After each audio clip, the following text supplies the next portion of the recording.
We are at the cusp of change when it comes to urban mobility. Thanks to a lot of government initiatives and a lot of awareness, we have now what is called the electric revolution. India is a hotbed for technology startups, but taking this a bit further is Ather. Ather has emerged as one of India's foremost automobile startups, which is betting big on an all-electric future. And the testimony to that is Ather's first commercially available product, the Ather 450. We've got to start off with first impressions at standstill. The design is immaculate. It's really fresh and eye-pleasing and is unlike anything seen on any other Indian scooter. It's got no snazzy graphics or bold colors. It's just available in one color, and that's white. What's also worth mentioning are these nicely done wheel rims, the trellis frame, and the monoshock suspension, which are all finished in racy green. The only additional stickers you see are the stickers for the model number and the Ather brand logo. The all-LED headlamp is nicely integrated as well, but I somehow find the design of the LED tail lamp a bit odd. From a design standpoint, one cannot ignore the fact about how good looking the side stand is. Once released, it goes back into the body flush with the panel. The switchgear quality is decent, and there is nothing really out of the box here. What is out of the box though is this 7-inch capacitive touchscreen which sits right in the center of the handlebar. The Ather 450 also has ample storage space. At 24 liters, it can easily fit a full-sized helmet among other things. It also has an LED light inside for added convenience. Okay, once seated, you'll notice that for a tall guy like me, the seating posture is just fine. However, if you have to turn the handle onto your right or to your left, you'll notice that the handlebar touches your knees. Okay, a few things first.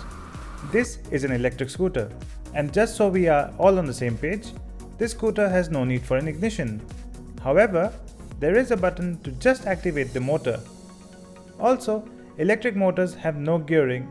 This means you get instant pull right from the word go. Now, the electric motor on the Ather 450 offers a constant 20.5 Nm of torque throughout your ride. It also provides a peak power output of 5.4 kW when you're maxing it at 80 km per hour, which is its top speed. This scooter reaches 40 km per hour in 3.9 seconds, which is pretty fast for a small urban scooter. Powering this motor is a 2.4 kWh lithium-ion battery pack which resides in the floor of the scooter. And behind this is where the motor resides too. This allows the Ather 450 to have the lowest center of gravity on any scooter in India. Weight distribution is a 51-49 split thanks to the clever placement of the battery and the motor. What all of this combined does is provide great handling to the scooter and inspire a lot of confidence to riders while cornering.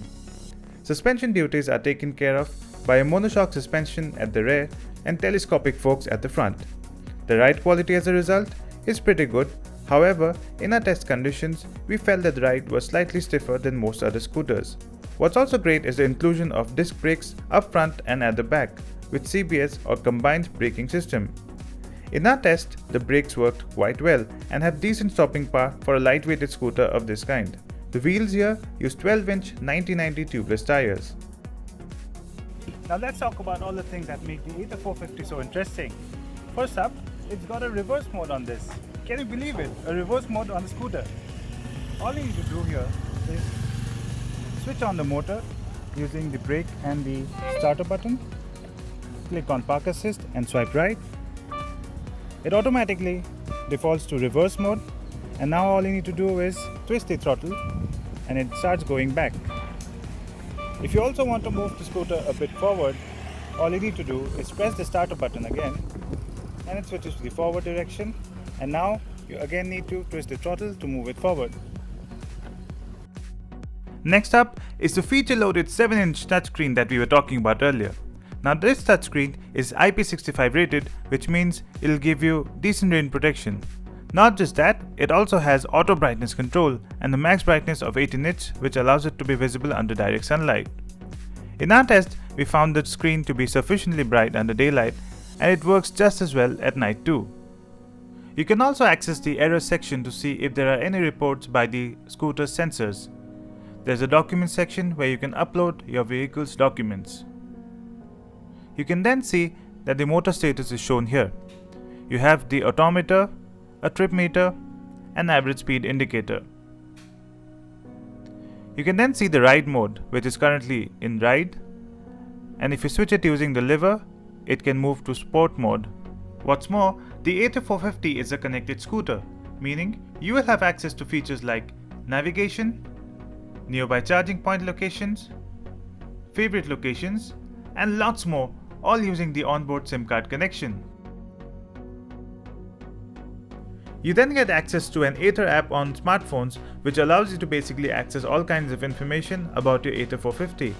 This includes checking your scooter's charge status, your ride patterns, and even booking a service.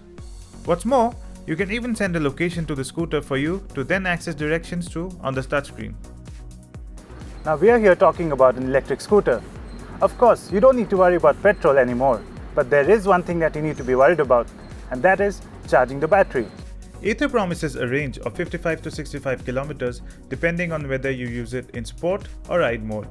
A new eco mode will be pushed to the scooter via an OTA update really soon, which will extend this range further to 75 kilometers. Although the range may sound pretty modest right now, this is also one of the best figures any Indian electric scooter is able to produce. To make life as easy as possible for you, Ather has come up with 3 ways for you to charge your scooter. Number 1. Charging via a home charging point. This charging point can be installed in your premises and is equipped with surge protection and authenticated power transfer so that it's safe and works only with your Ather vehicle. Another way to charge is public charging via the Ather grid. Now Ather says you'll never be more than 4 kilometers away from an Ather grid point. These points are equipped with fast chargers that will allow you to fast charge your scooter's battery up to 80% at the rate of 1 kilometer per minute. If you can't access any of these, then you can always recharge the battery using a regular 5 amp socket and a charging cable, just like you would charge a laptop. Then of course, this would not be fast charging and may take its own sweet time to top up. Now in terms of ownership experience, Ather is planning to take this a notch higher as well. Ather has 4 subscription-based plans which have a load of features. Now you can take your pick based on your convenience. These 4 plans are on your screen right now, and pause the video if you like. These subscription plans will give you a lot of flexibility in terms of what you want from your Ather experience. Now that's a really good plus for Ather if you compare it to the industry, because no one in the automobile industry has yet come up with such subscription plans which offer you a wholesome experience. At 1.22 lakh on road in Bengaluru, this may seem like a lot of price for a scooter. But having said that, if you've seen the video in its entirety, you'll know that there's a lot going on for the Ather 450 right now. Granted that the range isn't all that much, but with a wide variety of charging options, you shouldn't need to worry too much about the charging.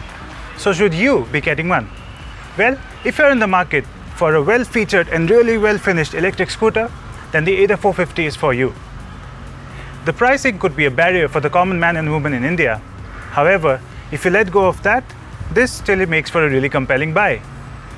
On the downside, you also have other troubles like a stiff suspension, and for tall riders like me, you'll notice that the handlebar could touch your knees when you're taking a very steep turn. Having said all of this, I would still mark this as a really good buy considering the current electric scooter market in India. Continue watching the videos on your screen right now if you like automobiles, and like, share and subscribe if you like our work.